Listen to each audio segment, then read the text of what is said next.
Hello everyone, my name is Arisa Ugu. Welcome to another episode of The Bridge. And today on the show, we'll be tackling raising capital for your small business. Stay tuned.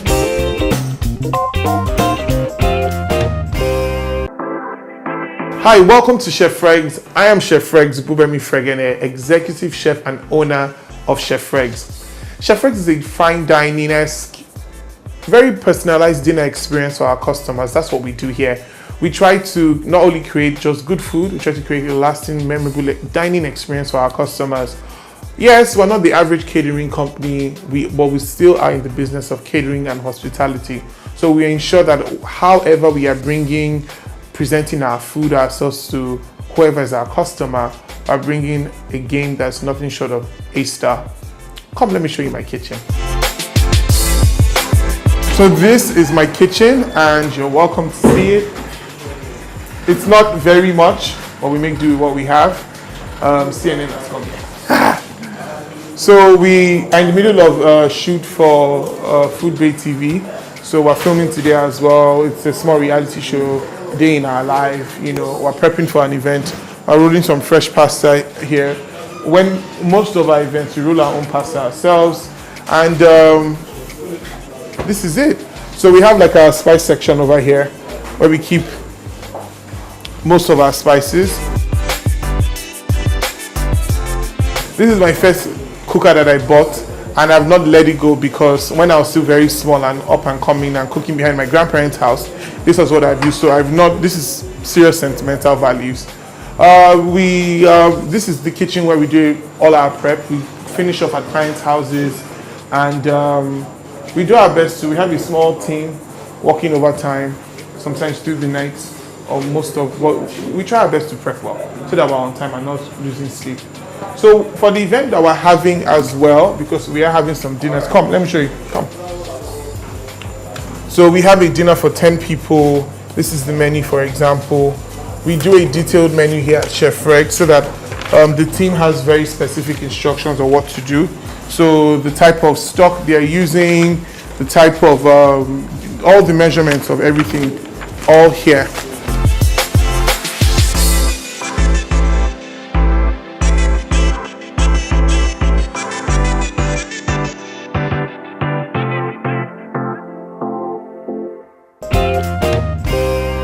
So today we're tackling raising capital, and we have two amazing guests in the studio with us. Mr. Yinka Adegboye, he's the head of strategy and corporate transformation at the Bank of Industry.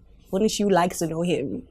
And we have Bubemi Fregene, aka Chef Freg, our celebrity chef / food entrepreneur. Bubemi, tell us about your brand or your business and the struggles that you've had with raising capital or not. Chef Freg's is a private chef catering company that is growing every day and becoming more and more other things. So Chef Freg's at this point in business, you know, we're transitioning from just being that personal chef brand, because beyond our personal clients, we are getting more and more people are challenging us to do more, and we've responded to some of those, challenges, so to speak, and we've overcome, So we're looking to diversify and expand. So our demand is really great now. So the next step is how to meet that demand.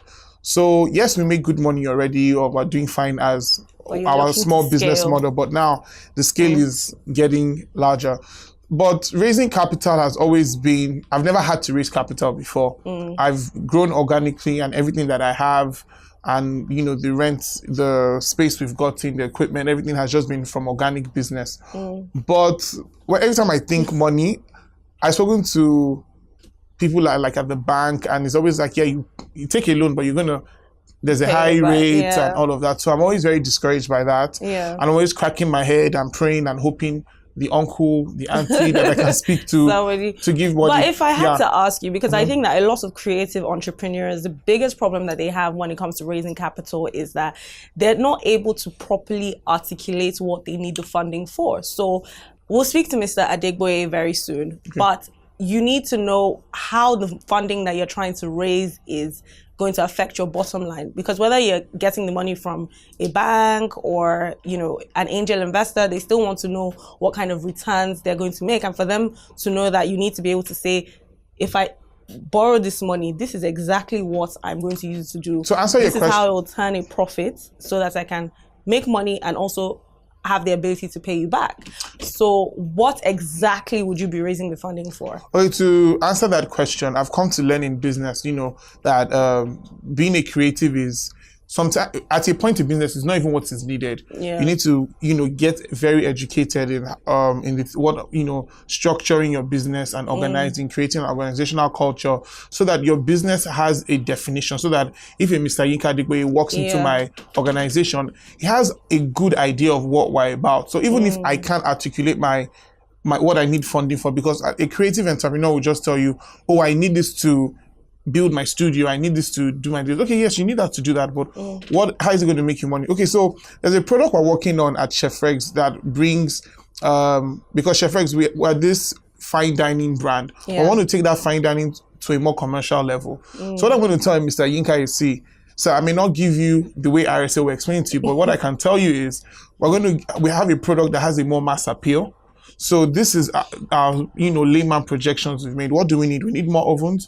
We need more cookers that cost millions and millions of naira. And so that we can start and hit the ground running, we need this, and we can churn out 22,000 meals a month. And this is what we're going to make. This is our cost. Because as a creative, I know how much tomato is in the market. He doesn't know. So I'll do all that math and show him. He can now say, okay, what you've done is all right, but I now need you to do this and this. And I'll just go back and fill up and, hand that over to him and show him how I'm going to make my profit. Okay, that's really great. So, sir, can you tell us how BOI can help entrepreneurs like Chef Regs to scale their business? Okay, thanks again for having me. I've been speaking with Froshed before we started, and he has taken the first step.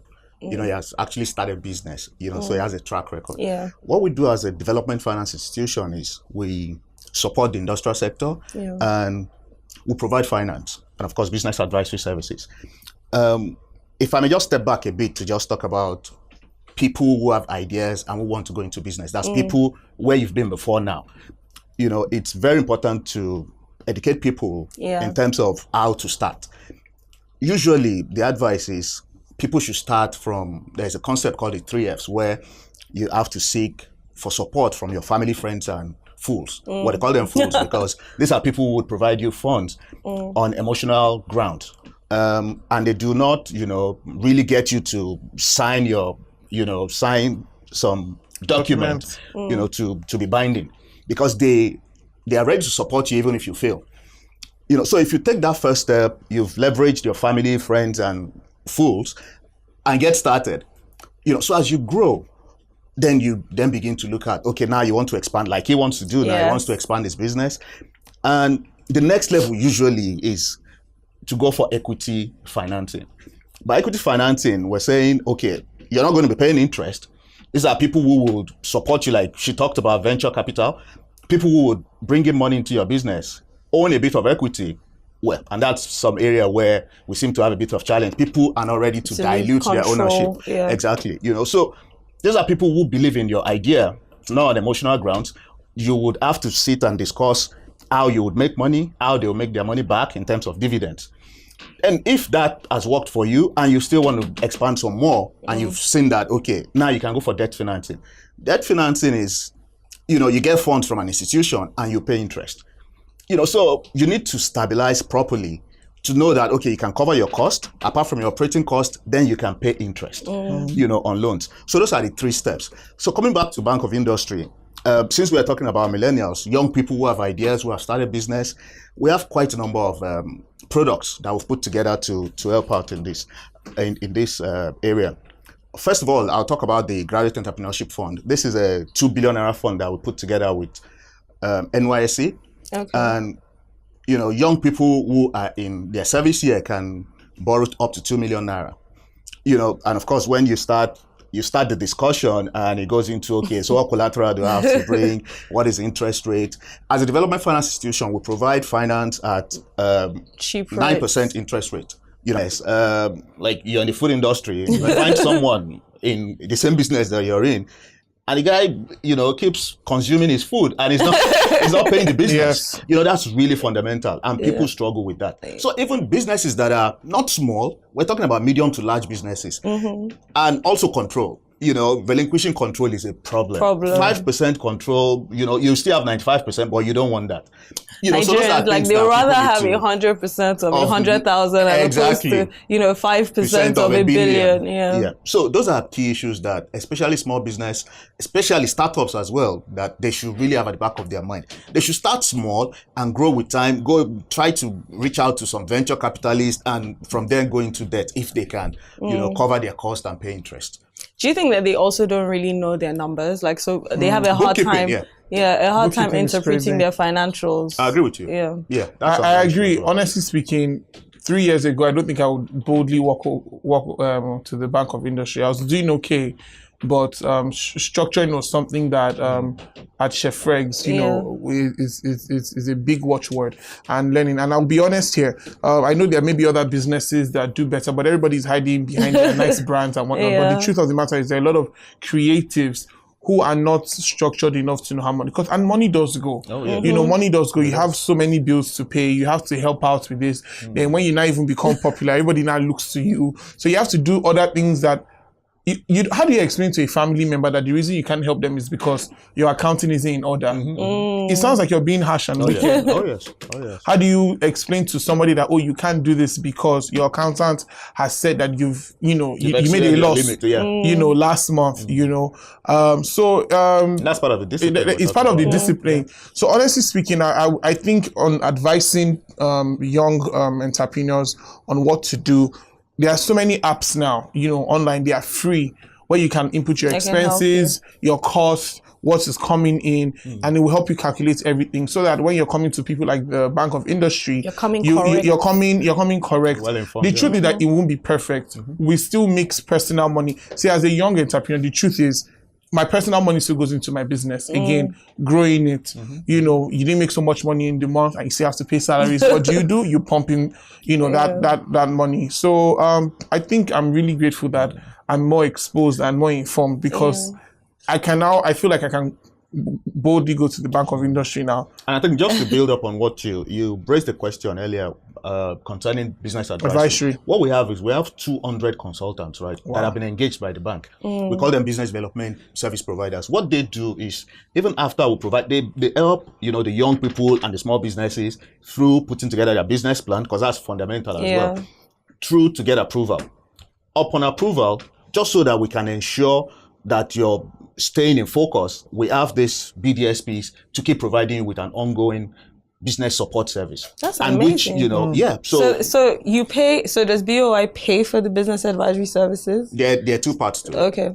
If you want an ongoing to get your loans to get approved, we pay them, because we engage them. They're on retainership with us. Okay. But for an ongoing post-approval, that would be like an arrangement between the two of you. So that sounds good. This has been such an insightful discussion. I'm sure a lot of the audience has gained a lot of tidbits about how to go and block Mr. Yinka.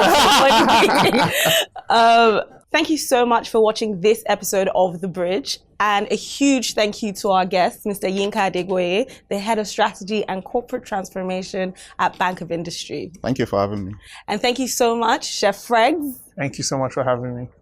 Let's continue this conversation on social media, guys. You can follow me on @SmartMoneyRSA. See you next time.